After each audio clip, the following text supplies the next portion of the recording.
여러분, 보건복지부에서 가족협회라는 데가 있습니다. 거기서 연마다 표를 만들어냅니다. 혹시 1960년대에 표 덮어놓고 나타보면 거짓골을 못 면한다. 이 60년대 전쟁 이후에 우리나라의 현실입니다. 아마 60년대 태어난 많은 사람들 기억할 겁니다. 초등학교에 가서 1부, 2부, 아침반, 저녁반이 있었어요. 아마 지금 젊은 사람은 이해 못해요. 너무나 애들이 많았어요. 70년대는 아들, 딸 구별 말고 둘만 낳아 잘 기르자. 근데 80년대에 와서 바뀌었어요. 잘 키운 딸 하나, 열아들 안 부럽다. 하나만 낳자는 거예요. 2004년도에 보건복지부에서 나온 표를 봤더니 이런 표였습니다. 아빠, 혼자는 싫어요. 엄마, 저도 동생을 갖고 싶어요. 이게 표였어요.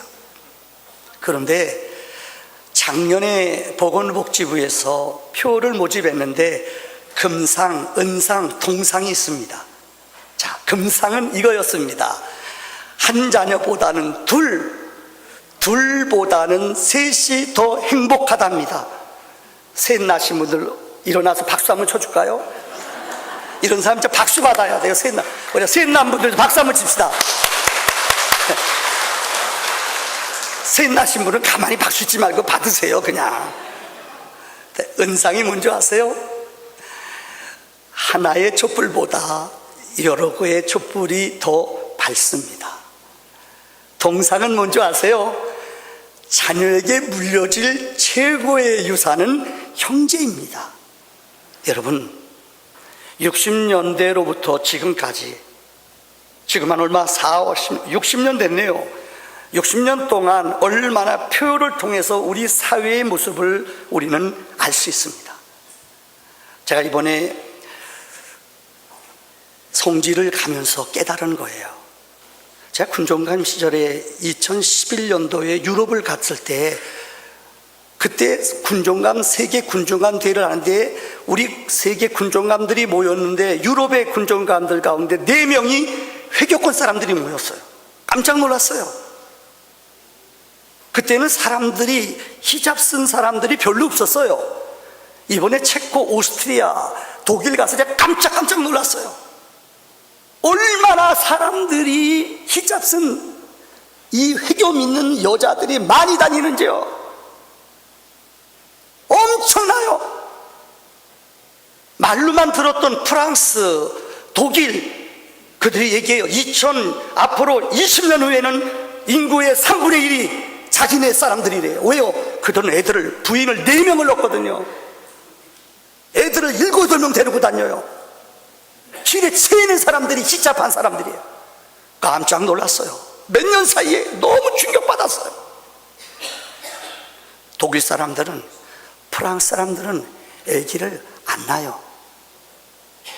세계에서 제일 아기를 적게 낳는 나라가 어느 나라인 줄 아세요?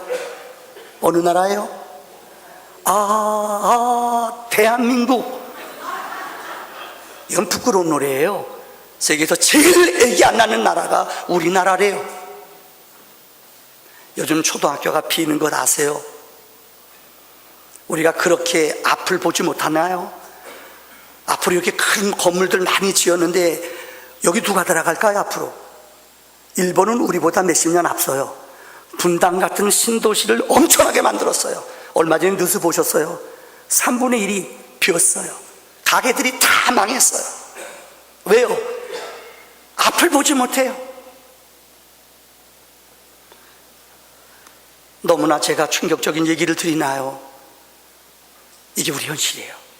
보통 아기가 2.1명을 낳아야지 세상 떠나는 사람들까지 합해서 정상으로 가정이 유지돼요. 근데 우리는 1.1이에요. 반밖에 안 나요. 앞으로 우리 사회가 어떻게 될지 불보듯 뻔해요. 근데 이것을 우리는 통찰력 있게 보지를 못해요. 목사에게 많은 사람들이 와서, 목사님, 우리 아들, 딸 좀 중매 좀 서주세요. 그런 분들 많아요. 내가 얼마나 그것 때문에 속았는지 알아요. 소개해주면요, 야, 그들이 처음 우리 권사님들 어떤 분 소개해 주세요. 믿음만 본대요. 나 거기에 속았어요. 다른 거 안 보고 다 안 보고 믿음 좋은 처녀, 믿음 좋은 남자면 된대요. 그래서 믿음 좋은 사람 소개해 줬어요. 근데 그 다음 소개하는 날부터 자녀는 몇이에요? 부모님 모시나요? 재산은 있어요? 부모님 연금 받아요? 키는 얼마요? 와, 복잡해요. 나 요새 다 빚맞은 않다예요. 어려워요. 사실 믿음 본다고 얘기하지만 진짜 만나고 진짜 소개해 보면은 이건 저 뒷전이에요. 스펙이 어떠냐, 어떻게 생겼느냐, 이것 봐요. 부모 모시느냐, 이것 봐요. 집 있느냐, 이것 봐요. 여러분, 성경은 우리에게 말해요. 얼마 전에, 아마 몇십 년 전에 우리나라 TV에서 제일 유명했던 차무개, 이름 되지 않을게요. 이 여자가 온누리교회 열심히 다녔어요. 근데 교회 다니는 남자들이 너무 시시하더래요. 이것도 못하고 완샷 이런 것도 못하고, 남자들 보니까요, 교회 다니는 사람들이 그냥 교회에서 예 자매님 형제님 너무 한심하더래요.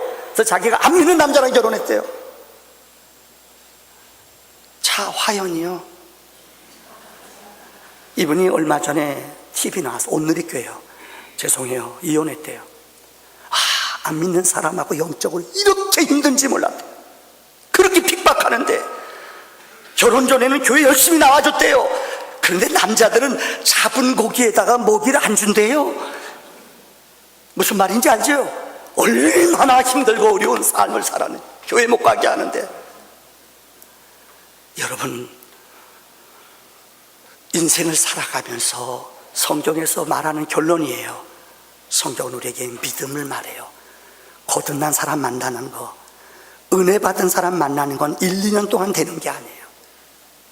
둘째는 사람의 됨됨이에요. 그 사람의 성품, 인격이 어떤지 우리가 어떻게 알아요? 스펙 좋다고요? 죄송해요, 이거는 몇 년은 살 줄 몰라요. 외모 예쁘다고요? 이것은 1, 2년은 재미있는 줄 몰라요. 여러 어른들 살아봤지요? 외모 중요해요? 안 중요해요? 물어본 제가 죄인이죠.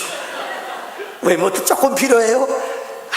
뭐 조금 지나니까 배 나오고 별볼일, 머리 빠지고 다 똑같아요. 외모는 죄송합니다, 예쁜 놈이나 안 예쁜 놈이나 뚱뚱한 놈이나 안 뚱뚱한 놈이나 다 나이 들면 똑같아요. 이꼴이에요.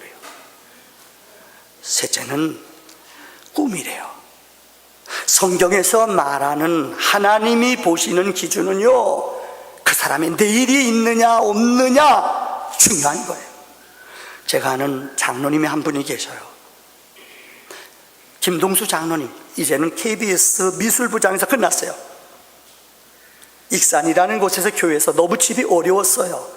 그래서 교회에서 가리방, 옛날에 교회에서는 어린 시절에 우리 중고등학교 다닐 때 교회에서 가리방 주보를 썼어요. 아마 나이 드시면 알 거예요.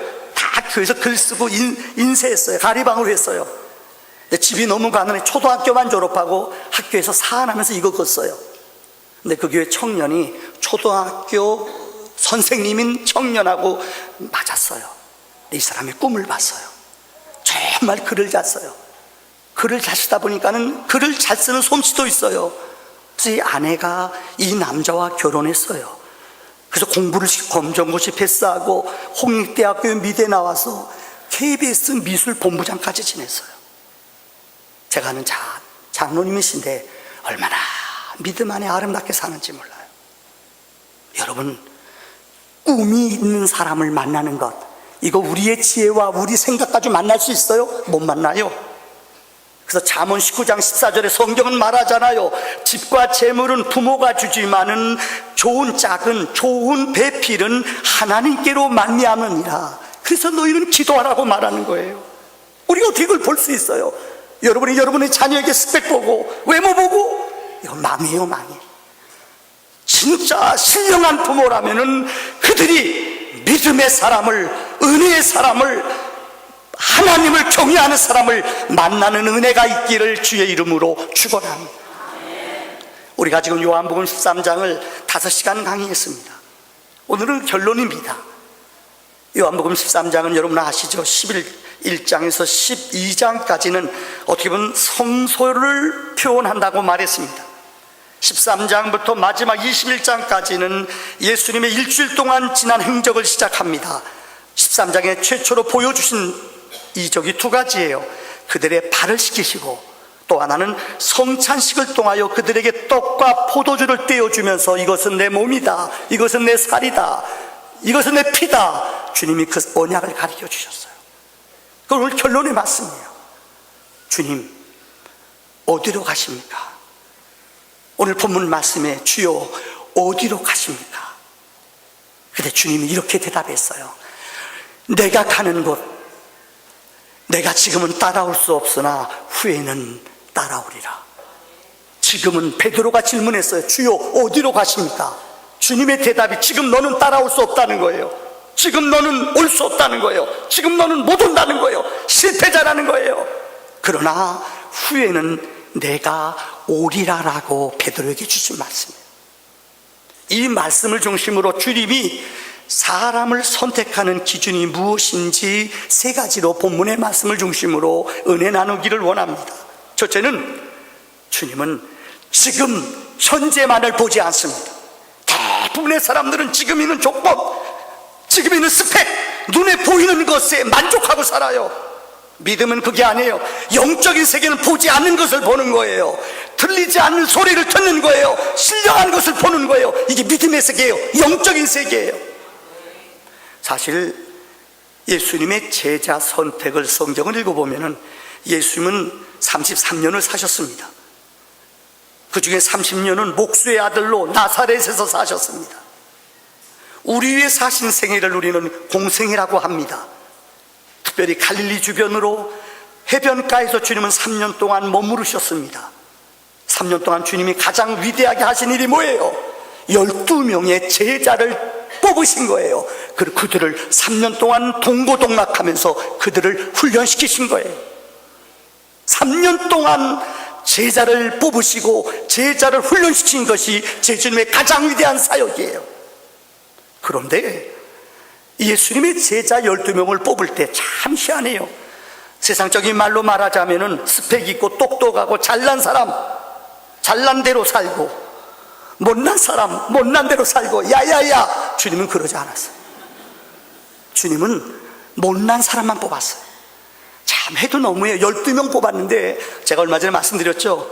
어떤 회사에서 12명의 사람들을 이력서를 다 제출해 봤대요. 근데 11명은 아무리 회사에 이력서를 다 떨어질 사람들이래요. 학력이 없어요. 출신이 안 좋아요. 베드로 같은 사람은 급한 사람이에요. 우유부단해요. 혈기방자한 사람이에요. 도마 같은 사람은 의심을 너무 많이 해요. 믿지를 못해요. 야고보 요한은 자기 이권에 밝은 사람이에요. 성질이 급해요. 불같은 사람이에요. 우리 아들이에요.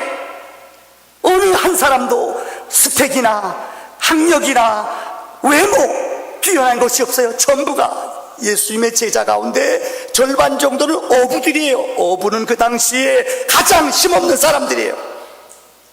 딱 한 명 합격할 수 있대요. 그게 누구예요? 가룟 유다예요.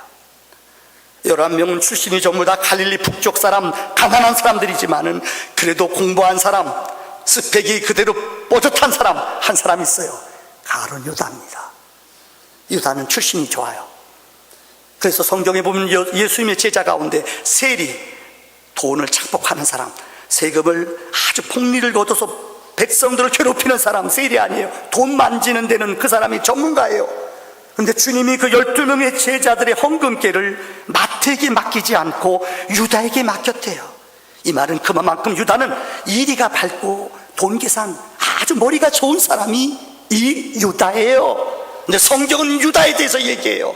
그는 도둑이래요. 슬금슬금 돈 남으면은 슬쩍슬쩍 잔돈 남은 거 슬쩍슬쩍 자기 입마에 뽑게 됐대요. 탐욕이 있는 사람이에요. 성경에 보면 그의 마음속에는 예수님에 대한 목적이 달랐어요. 이 한 사람만 이력서를 놓고 뽑는다면 뽑힐 사람은 이 사람밖에 없어요. 그런데 왜 주님은 모르셨을까요? 우리의 형편 처지를 몰랐을까요? 왜 똑똑하고 공부 많이 하고 능력 있는 사람을 제자로 하나도 안 뽑았을까요? 이게 주님의 선택이에요. 특별히 오늘 우리는 베드로의 고백을 듣습니다. 주님, 어디로 가십니까? 베드로는 자타가 공인하는 수제자입니다. 성경 규절마다 마태복음 16장에 주님이 가장 베드로를 보시고 칭찬하시고 너무 기뻐하셨어요. 이 말은 3년 동안 주님이 그들을 훈련시켰어요. 주님이 그들에게 질문해요. 야, 세상 사람들이 나를 누구라 그러냐? 근데 제자들이 엘리야라고 그럽니다. 구약의 세례 요한이랍니다. 구약의 어느 선지자라고 말합니다. 잘못된 거거든요. 주님이 제자들에게 물어요. 그래, 3년 동안 너희가 나를 따라다녔는데 너희는 그러면 나를 누구라고 그러냐? 너희는 나를 어떻게 믿고 따르느냐? 근데 베드로가 딱 대답했어요. 뭐라고 그랬죠? 다 같이 시작. 주는 그리스도시요 살아계신. 와, 주님이 이런 대답 들어본 적이 없어요. 바요나 시모나 복이 있다. 너를 알게 한 것은 혈육이 아니라 하나님이 알게 했다. 너의 이름을 바꿔라. 베드로라 바꿨어요. 대박. 하나님 반석이라고 이름까지 바꿔줬어요. 얼마나 얼마나 주님의 칭찬에 여러분들 얼마나 자존감이 높아졌겠어요. 이뿐만이 아닙니다. 성경의 용서에 대해서 주님이 가르치셨어요. 어느 누구도 대답 못해요. 근데 베드로는 주님 용서요. 몇 번 용서해 주냐고요? 7번씩 70번 용서해요. 주님 앞에 그는 담대하게 대답했어요. 성경에 보면 예수님이 회당장 야이로의 집에 죽은 자를 고치러 가요. 근데 혈루증으로 12년 동안 앓았던 여인이 주님 곁에 찾아와 주님의 옷자락을 만졌어요. 주님의 발걸음이 멈췄습니다. 내 능력이 나갔다. 어느 누구도 말 못해요. 그때 베드로는 나섰어요. 주님, 이렇게 무리가 많은데 주님 만진 거 어떻게 알아요? 무슨 말 하는 거 그냥 가요. 주님의 말씀이요. 베드로야, 내 능력이 지금 나갔다. 내 능력이 나갔다니까. 그때 여인이 무릎 꿇고 주님, 내가 만졌습니다. 이때도 주님 앞에 말대답을 하고 주님 앞에 끝까지 항변한 사람이 베드로예요. 무리를 거는 사람이 누구예요? 베드로예요. 성경 구구절절의 베드로는 주님 앞에 가장 존귀한 자리에서 쓰임받은, 가장 귀한 자리에서 끝까지 쓰임받은 사람이 누구예요? 베드로예요. 그런데 주님은 그 베드로를 향하여 너는 지금 나 있는 곳에 오지 못한다. 나중에 온다. 너는 지금 따라올 수 없다는 거예요. 너는 지금 내 나라에 올 수 없다는 거예요. 나중에 온다는 거예요. 얼마나 생뚱맞은 얘기예요. 그러면서 주님이 38절에 내가 진실로 성경의 가장 귀한 진리를 가리킬 때는 아멘 아멘, 헬라말로 진실로라는 뜻이에요. 아주 중요한 단어를 표현할 때는 아멘 아멘, 진실로 베드로야, 내가 너에게 말한다. 너는 오늘 닭이 울기 전에 3번 나를 부인한다고 말했어요. 여러분 아세요? 그 제자들 앞에 수제자로 부름받았던, 칭찬받았던 베드로 망신살이 뻗쳐요.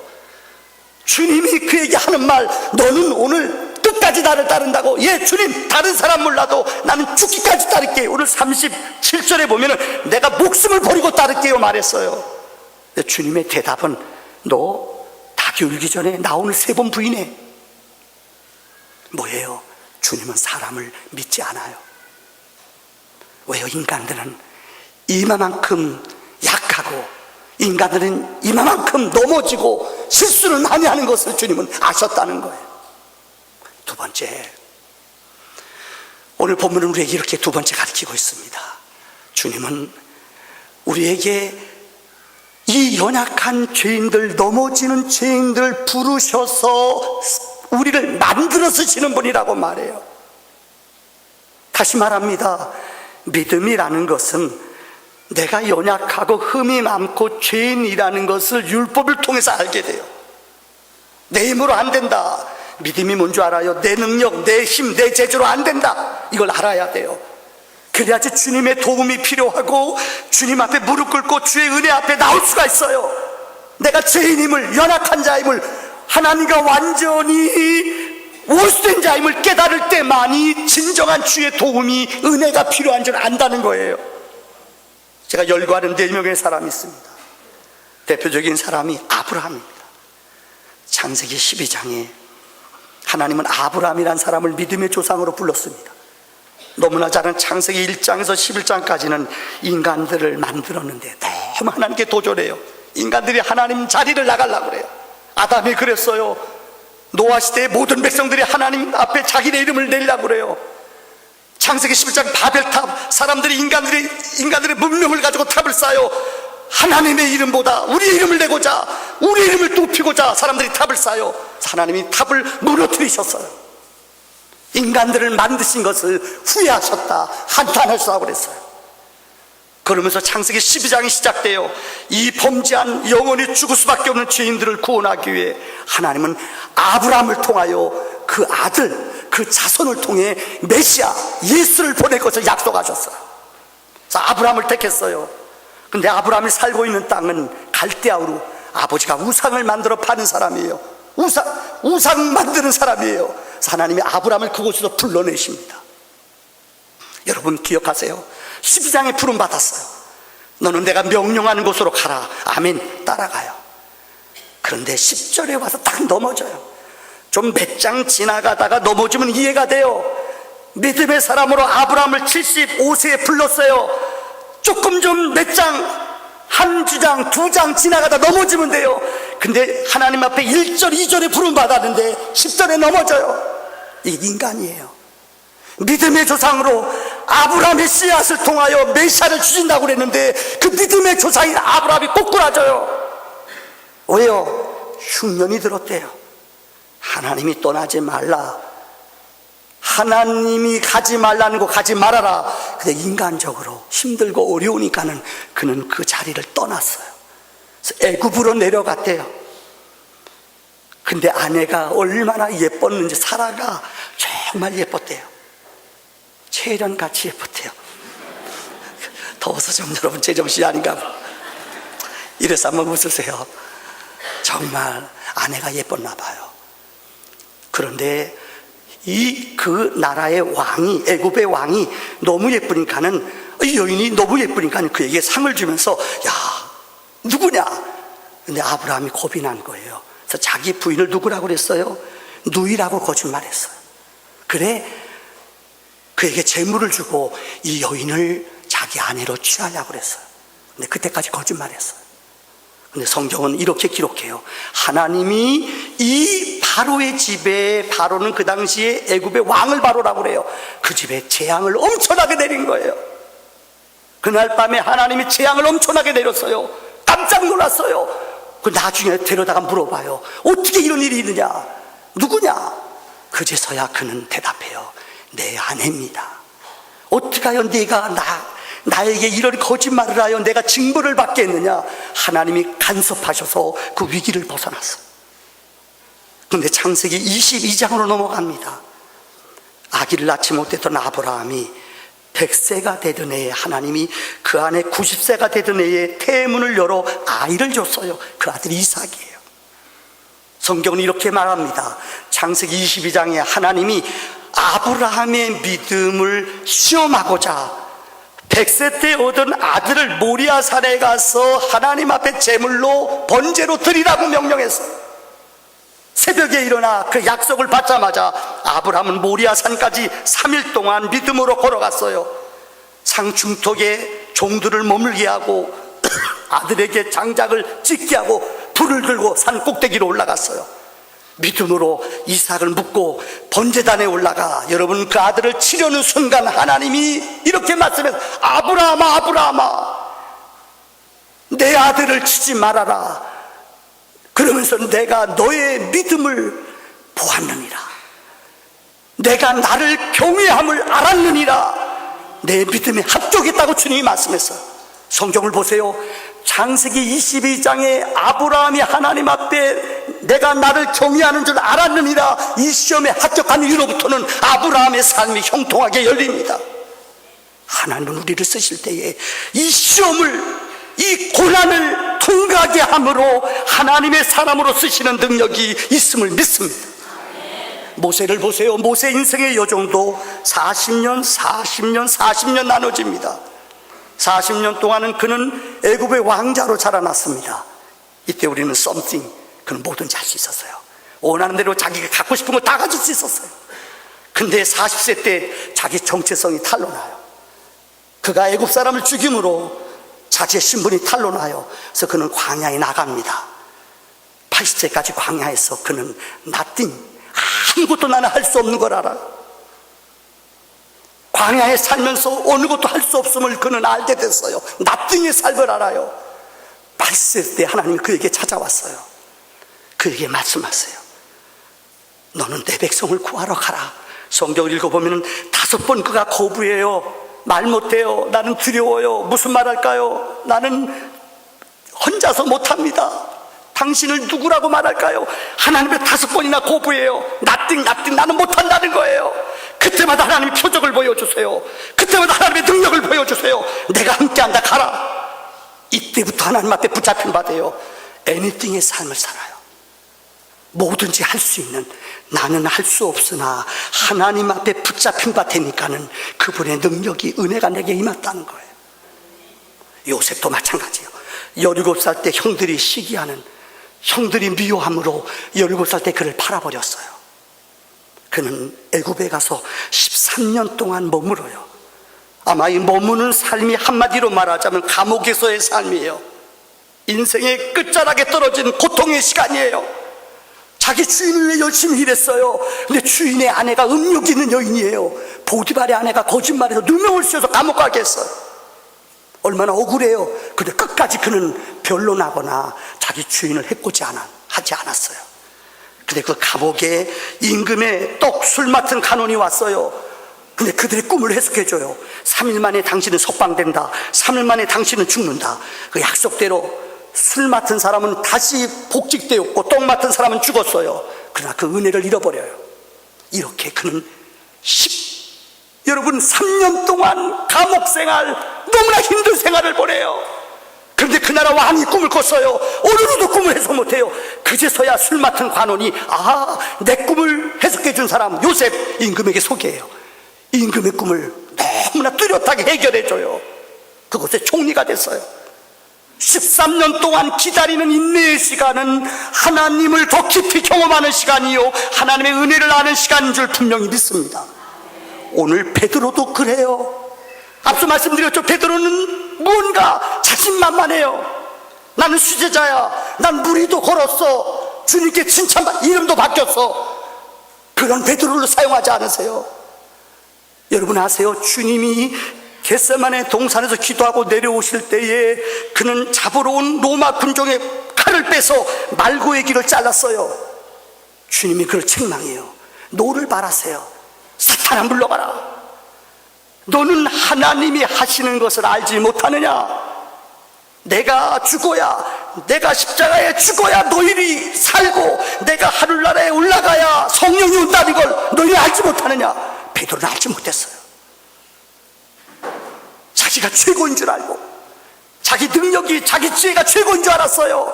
근데 그의 인격을, 그의 삶을, 사탄아, 이거 얼마나 부끄러운 얘기예요. 그의 인격이, 그의 삶이 송두리째 무너지는 순간이에요. 하나님은 하나님의 사람을 부르실 때에 하나님의 손으로 붙드시고 하나님의 능력으로 만지시고 하나님의 보혈로 치료하시는 줄을 믿습니다. 오늘 마지막 결론입니다. 3가지입니다. 하나님이 우리를 만들어가는 방법은 성경에 3가지예요. 첫째는 말씀입니다. 하나님은 말씀을 통해서 우리를 날마다 만져주시고 설교를 통해서 우리의 영혼을 찌르시고 우리 영혼을 하나님이 고치셔요. 그래서 이 말씀을 듣는 시간은 수술 시간이에요. 한번 따라합시다. 수술 잘 받읍시다. 인사합시다. 말씀은 성령의 검이에요. 말씀을 듣는 시간, 말씀이 여러분의 영혼을 치유합니다. 여러분의 영혼을 고치십니다. 여러분의 문제를 해결합니다. 말씀을 통해 하나님 훈련시켰어요. 여러분 기억하십니까?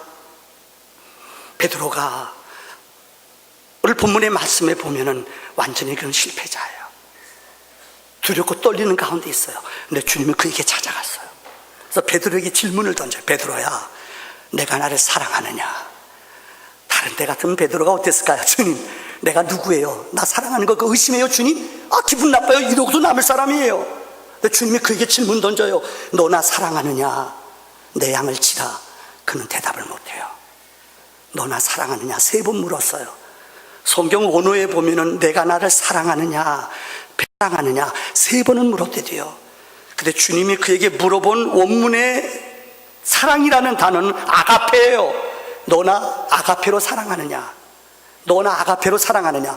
근데 성경에 예, 사랑합니다 3번 대답한 베드로의 사랑이란 단어는 필리아예요. 나는 친구로밖에 사랑 못해요. 너나 아가페로 사랑할 수 없느냐? 나는 주님 필리아, 친구로밖에 사랑 못해요. 또 질문해요. 베드로야, 너 아가페로 나 사랑해야 돼. 주님, 그렇게 자신만만했던, 그렇게 주님의 제자로 자랑했던 베드로가 주님의 능력 앞에 내 힘으로 안 돼요. 나는 못해요. 나는 필요 친구밖에 사랑 못해요. 그의 고백은 끝까지 필요의 사랑이었어요. 그럴 때 주님이 그를 붙잡아 주시고 주의 은혜로 그를 채워주신 줄을 믿습니다. 두 번째는 주님이 우리를 훈련시키시는 방법은 성령의 능력이에요. 여러분, 예수님께서 그러셨습니다. 내가 아버지께로 올라가야지, 내가 하늘로 승천해야지 뭘 보낼 수 있어요? 성령을 보낸다고 그랬어요. 우리 기독교는 성령의 종교예요. 따라합시다. 성령의 종교. 성령은 하나님의 영이세요. 주님이 다시 오시는 그날까지 성령은 우리 안에 오셔서 지금 아버지 나라에서 예수님께서는 우리의 집을 예배하고 계셔요. 다 예배하면 우리에게 오셔요.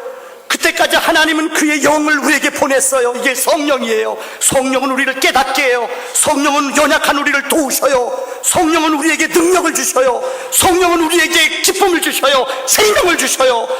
그래서 베드로가 성령을 받았어요. 이전까지 도망가고 정말로 부족하고 연약했던 베드로의 모습이 성경에 기록돼요. 근데 성령이 그에게 임해요. 그가 많은 무리들 앞에 설교를 합니다. 성경은 말합니다. 3,000명이 하루에 5,000명이 베드로와 설교했더니 그 말씀이 능력이 돼요. 말씀이 성령의 검으로 사람들의 마음을 찔러요. 베드로의 설교를 들을 때마다 꼬꾸라져요. 어찌할꼬 어찌할꼬 어찌할꼬. 성령의 능력이 임하는 사람에게는 이런 거룩한 기적이, 능력이, 생명이 임하는 줄을 믿습니다. 마지막 3번째입니다. 주님은 사랑과 끝까지 인내로, 용서함으로 하나님의 기적을 이루셔요. 여러분, 주님은 끝까지 기다려주셔요. 아무리 우리가 실패하고 도망가고 또 넘어져도 우리 곁에 오셔서 주님은 우리에게 찾아오셔서 우리를 끝까지 손을 잡고 일으켜 세우세요. 이게 용서요, 이게 사랑이에요. 여러분, 몇 번을 용서해 줬습니까? 여러분 가운데 혹시 나는 이만큼 용서해 줬으면 됐어, 난 못해, 죄송해요. 그건 여러분이 하려는 거예요. 또 한 번 용서해 줘야, 아니 끝까지 용서해 줘야 돼요. 이게 기독교의 사랑이고, 생명을 바쳐 우리를 위해 자기 몸을 버리신 예수의 사랑은 끝까지 이것까지 용서해요. 그럼요, 해야 돼요. 이건 못하는데요. 아니에요. 그건 내 생각이에요. 그래도 용서해야 돼요. 그럴 때 생명이 일어나고, 그럴 때 기적이 일어나고, 은혜가, 변화가 일어나는 줄을 믿습니다. 너무나 잘하는 얘기 아닙니까? 베드로가 주님이 십자가에 돌아가신 후 그는 자기 본업으로 도망갔어요. 오버 아니에요. 근데 그날은 무슨 날인지, 베드로는 고기 잡는데 도사예요. 여러분, 이번에 이스라엘에 이제 우리 몇 년 후에, 3년 후에 갈 겁니다. 거기 가면 갈릴리 호수가 있어요. 근데 거기 고기들이 진짜 많아요. 그 고기를 우린 베드로 고기라고 그래요. 이따만하게 큰 고기예요. 근데 베드로는 주님 따라다니다 실패하고 도망왔어요. 자기 업으로 돌아와 밤새 고기를 잡아요. 근데 한 마리도 못 잡았대요. 밤이 새도록 고기를 잡았는데, 베드로는 고기 잡는데 도사예요. 아무리 고기를 잡아도 한 마리도 안 잡혔어요. 그런데 자기 곁에 누가 찾아왔어요. 주님이신데 그는 주님인 줄 몰랐어요. 여러분, 베드로가 고기 잡는 것은 그네예요. 그네에서 잡는 거예요. 근데 그물을 밤새 아무리 배를 타고 던져도 못 잡혀요. 안 잡았어요. 한 마리도 안 잡혔어요. 어느 주석가는 말하기를 주님이 명령을 내려서 고깃떼들이 다 반대편에 가 있게 했대요. 아마 그런 것 같아요. 한 마리도 못 잡았으니까. 근데 그분이 오셔서 배를 타고 깊은 곳에 가라. 깊은 곳에 갔어요. 그물을 던져봐라. 그물을 확 던졌어요. 근데 성경은 숫자까지 정확히 말해요. 몇 마리가 잡혔어요? 153마리가 잡혔대요. 자기 배 재우도 너무너무 많아요. 친구 배를 데려다가 2배를 가득 채웠대요. 그래서 성경은 153마리나 기록하고 있어요. 한 마리도 자기는 밤새고 못 잡았어요. 근데 주님의 말씀을 순종했어요. 깊은 곳에 가면 고기가 없다고 생각했어요. 근데 그 깊은 곳에 가서 그물을 던졌더니 한 마리도 내 힘으로 내 능력으로 안 됐던 것들이 차고 넘치는 만설의 기적을 맛보았다는, 이게 하나님의 능력이. 여러분, 저는 프로야구를 좋아합니다. 어디요? 두산이 어제 8대1로 지다가 17대10으로 이겼어요. LG 팬들 미안합니다. 그런데 여러분 혹시 아세요? 흑인 야구선수 가운데 행크 아론이라고 있습니다. 흑인 가운데 홈런을 세계에서 제일 많이 친 사람이에요. 22년 동안 자기 야구 생활 동안 그는 자그마치 755개 홈런을 쳤대요. 근데 그의 책에 앞에 이제 이런 재미있는 단어가 나와요. 자기는, 이분이 믿음이 독실한 사람입니다. 자기는 2가지가 있대요. 절대 딱 치고 나서 홈런 됐나 안다. 골프 치는 사람 알죠? 딱 치고 나서 헤드업 하거든요. 이러면 안 돼요. 끝까지 딱 치고 고개가 올라가면 난 따라 돌아가야 돼요. 무슨 말인지 모르면 그냥 끄떡끄떡이세요. 근데 하고 나서 누구나 사람들은 볼 보고 싶어 해요. 어떻게 갑니까? 고개 헤드업 먼저 해요. 이러면 절대 안 돼요. 자기는 딱 때리고 나서 홈런 넘어가고 신경 안 쓴대요. 2번째는 자기는 1루까지 한 번도 최선을 다하지 않은 적이 없대요. 딱 치고 나면 돼야 자기가 발도 빠르지만은 얼마나 열심히 뛰는지, 아, 저 선수는 빨리 뛰는 선수구나. 겁이 나가지고 사람들이 실수할까봐요. 1루에서 세이브될까봐. 선수들이 내야로 딱 치면은 당황한대요. 당황하셨어요. 그러다 볼을 빠뜨린대요. 그래서 1년에 평균 5개, 6개, 아니 많을 때 10개 이상 선수들이 실수한대요. 왜요? 자기는 한 번도, 아무리 내야에다 땅볼을 보냈어도 자기는 한 번도 거기를 보지 않고 최선으로 1루를 향해 끝까지 달려간대요. 그러니까 실수를 많이 하더래요. 어려워요? 이것을 흉내낸 사람이 있어요. 우리나라에요. 양준혁 선수라고 있어요. 여러분 아시죠? 삼성 선수 지금 해설자더라고요. 이분도 이 글을 읽고 자기도 치고 나서 잘 못 뛰어요. 이 선수요. 열심히 뛴대요. 근데 너무나 신기한 게 열심히 뛰는 걸 다른 선수들이 아니까 보세요. 어떤 선수는, 프로 선수들이 딱 내야한테 되면 그냥 안 뛰어가요. 공중에 치면 실수할 때가 있대도요. 자기는 무조건 그거 신경 안 써 1루로 최선을 다해 뛰었대요. 그러니까 1년에 자기가 6, 7개는 안타가 되더래요. 이게 믿음의 삶이에요. 빌립보서 3장 13절로 14절에 형제들아, 나는 아직 내가 잡은 줄로 여기지 아니하고 오직 한 일, 즉 뒤에 있는 것을 잊어버리고 앞에 있는 것을 잡으려고 폿대를 향하여 그리스도 예수 안에서 하나님이 위에서 부르신 부름의 상을 위하여 달려가노라. 믿음의 사람은 절대 뒤돌아보지 않아요. 마귀는 내가 넘어진 것, 실패한 것, 아팠던 것 기억하게 해요. 절대 뒤돌아보지 마세요. 믿음은 폿대를 향하여 부름의 상을 향하여 앞으로 전진하는 삶입니다. 앞으로 전진하며 나갈 때에 주님의 능력이, 주님의 약속이 우리 안에 넘쳐지는 줄을 믿습니다.